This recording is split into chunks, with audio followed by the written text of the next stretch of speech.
Thank you Lord dahil bumuhos ang ulan galing sa kalangitan. Ayan yung ating mga tubo. Ayan, preskong presko yung ating tubo mga boss mga idol. Ayan, thank you Lord.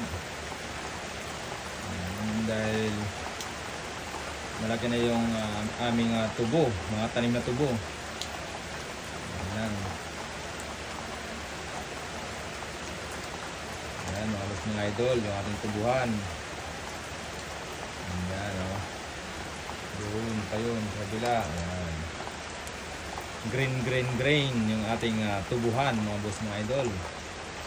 So yun lang.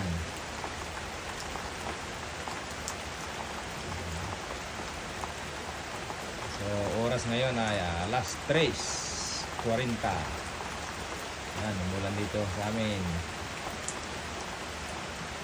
Ayan, maganda to lagi pag laging naulan kasi yung ating mga tubo mabilis tumubo.